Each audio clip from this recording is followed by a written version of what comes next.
Professionals જાણે છે કે સફળતાનો સૌથી મોટો અવરોધ પ્રોક્રેસ્ટિનેશન એટલે કે વિલંબ છે. તો આ પ્રોક્રેસ્ટિનેશનને ઓવરકમ કેવી રીતે કરવું, ચાલો આ વિડીયોમાં જોઈએ. આ પ્રોકાસ્ટિનેશનને આપણે સમજી તો લીધું, પણ એને ઓવરકમ કરવા માટેની કોઈ ટેકનિક તમે શેર કરી શકો? ડેફિનેટલી. મેં તમને કહ્યું કે NLP ન્યુરો લિંગ્વિસ્ટિક પ્રોગ્રામની અંદર ઘણા બધા ટૂલ્સ, ટેકનિક્સ, મેડિટેશન આવે છે. એક તો સ્વિચ ટેકનિક છે, જે મારી યુટ્યુબ ચેનલમાં મેં એ મેડિટેશન મૂકેલું છે, અને આપણે પોડકાસ્ટની અંતે એ ડિસ્ક્રિપ્શનમાં એની લિંક આપી દઈશું. તો લિંક પર તમને ઓડિયન્સને મળી જશે સ્વિચ ટેકનિક. એ મેડિટેશનથી તમે પ્રોકાસ્ટિનેશન બીટ કરી શકો. પણ આજે હું એક સ્ટ્રેટેજી પણ ઓડિયન્સને આપીને જઈશ. આ સ્ટ્રેટેજીનું નામ છે AIA. AIA. ફર્સ્ટ જે એ છે એનો મતલબ છે અવેરનેસ. પહેલાં તો અવેર થઈ જાઓ કે હું પ્રોકાસ્ટિનેશન કરી રહ્યો છું. ઘણા બધા લોકો તો અવેર જ નથી હોતા, કે પછી એક્સેપ્ટ નથી કરતા હોતા. તો જે ફર્સ્ટ સ્ટેપ છે અવેરનેસ કે એક્સેપ્ટ કરી લો કે હા, હું પ્રોકાસ્ટિનેશન કરી રહ્યો છું. મારે વર્કઆઉટ કરવું છે, પણ હું પ્રોકાસ્ટિનેશન કરી રહ્યો છું. મારે બુક રીડિંગ સ્ટાર્ટ કરવું છે, મારે મારો બિઝનેસ સ્ટાર્ટ કરવો છે, મારે યુટ્યુબ ચેનલ સ્ટાર્ટ કરવી છે, મારે પણ એક પબ્લિક સ્પીકિંગ ટ્રેનર બનવું છે. તો પહેલાં અવેર થઈ જાઓ. તમારા માઇન્ડને એક મેસેજ આપી દો, yes, now I become aware that I am doing procrastination.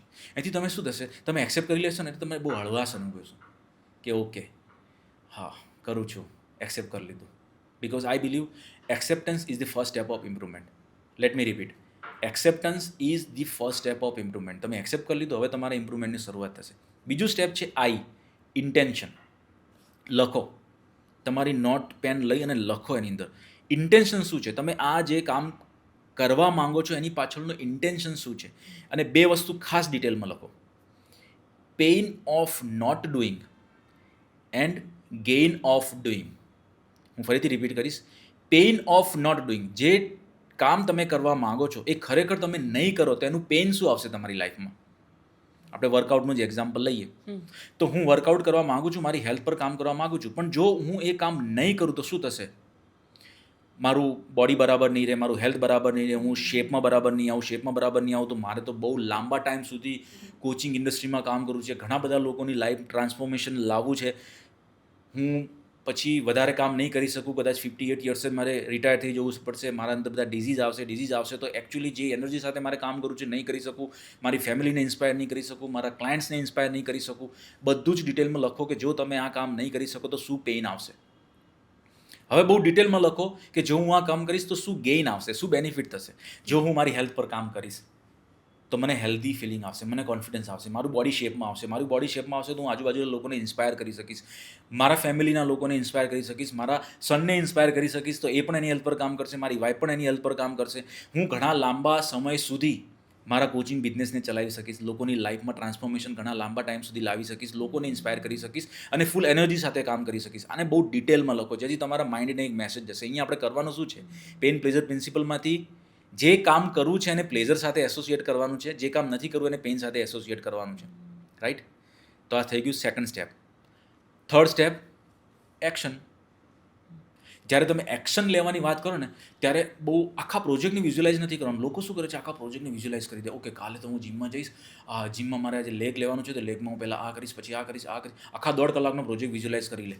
જેવો તમે 1.5 કલાકનો પ્રોજેક્ટ વિઝ્યુલાઇઝ કર્યો ને, એટલે તમારું માઇન્ડ ફર્સ્ટ ઓર્ડર કોન્સિક્વન્સીસમાં પેઇન ઉપર જશે.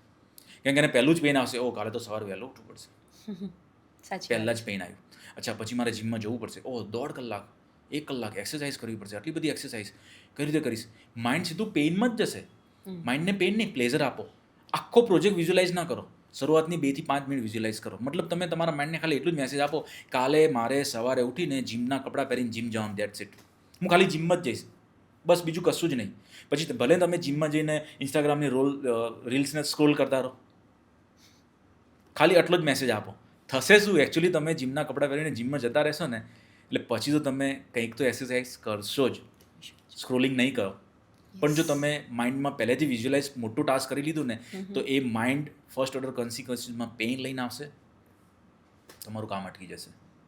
અને એક ખાસ વાત હું ઓડિયન્સને કહેવા માગીશ, મોટાભાગના લોકો જે પ્રોકાસ્ટિનેશન કરી રહ્યા છે ને, જે તમે ફિયર કહ્યું, પરફેક્શનની વેટ કરી રહ્યા છે. I believe perfection is a syndrome. પરફેક્શનની વેઇટ ના કરો, એક્શન લેવાની સ્ટાર્ટ કરો. પરફેક્શનના લીધે ઘણા બધા પ્રોફેશનલ હજુ ઘણું બધું કરવું છે, સ્ટાર્ટ નથી કરી શક્યા. સ્ટાર્ટ અગલી, સીધા સાદા ઘટિયા સ્ટાર્ટ કરી લો, एक बार स्टार्ट हो गया है ना फिर तो प्रोकास्टिनेशन चला जाएगा. મતલબ આ પરફેક્શન સિન્ડ્રોમને કાઢી નાખો. હું પરફેક્ટ થઈશ પછી જ કરીશ, મારો એક સરસ કેમેરો હશે, મારી પાસે સરસ માઇક હશે પછી જ યુટ્યુબ ચેનલ સ્ટાર્ટ કરીશ, ક્યારે નહીં થાય. ચાલુ કરી નાખો, એ તો બધું થયા કરશે.